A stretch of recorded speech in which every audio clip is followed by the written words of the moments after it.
A couple of days ago, I finished reading Falsehood in Wartime, Propaganda Lies of the First World War, published in 1928 by Member of Parliament Arthur Ponsonby.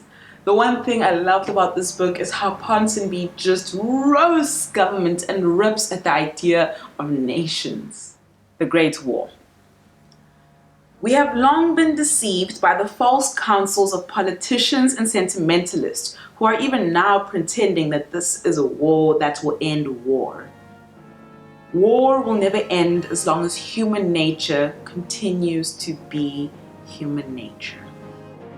The book talks about the propaganda that people called news before, during, and after the Great War. That's the original name of the First World War because people believed it would be the war to end wars.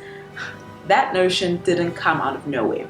It was a necessary lie that the British government had to tell the public so that they could agree about going to war.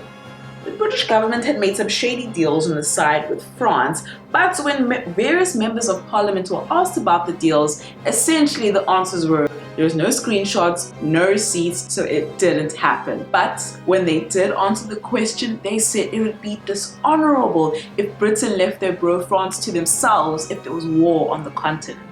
Lying is in the small things. And this is one of those lies where it became bigger than you thought it would.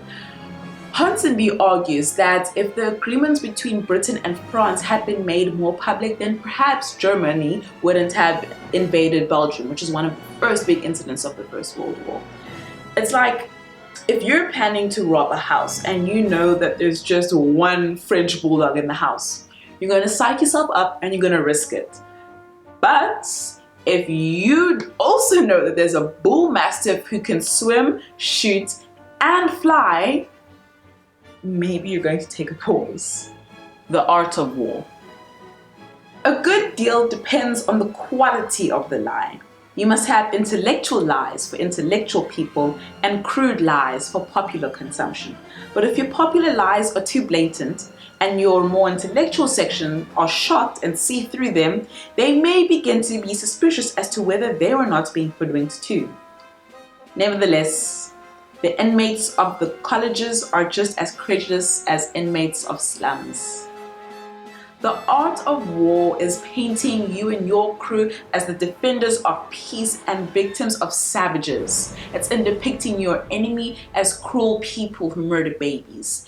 It's hearing don't want to hear about any good Germans from your employer. It's in the government allowing the fact that the German king called the British military a contemptible little army in order to push your soldiers further.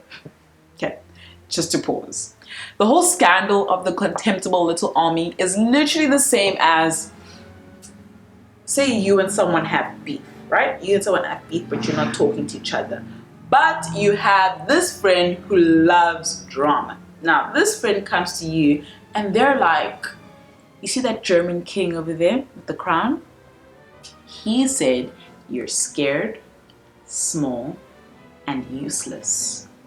And then you waste millions of lives just to prove you're not. The secret commitment to France and the contemptible little army story are just two of the lies that were told during the war. The reason why I'm talking about this is because even this book, written just under a century ago, still holds truth.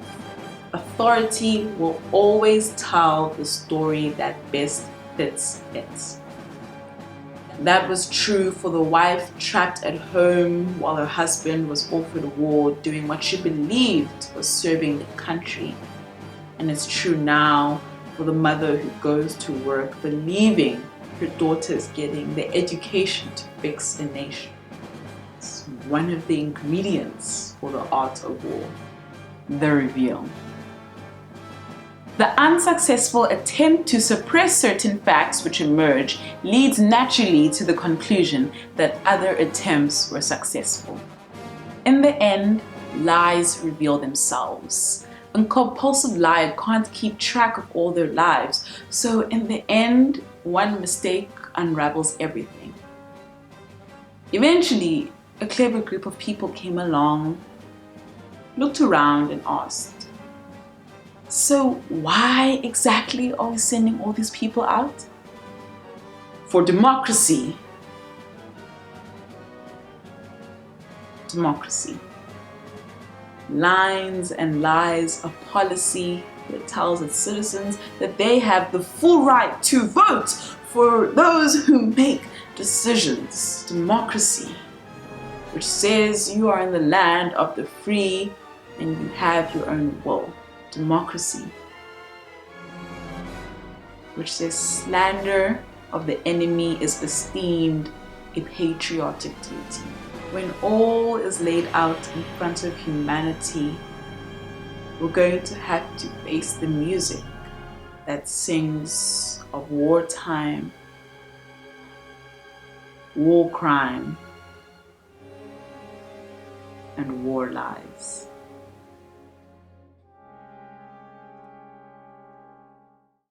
So, if you stuck around for this long, here's a weird fact I found while I was researching some things for the video. Arthur Ponsonby died on the 23rd of March, my birthday, in 1946. Anyway, thank you for watching. Yeah, everything you need to know is in the description below, and have a beautiful day.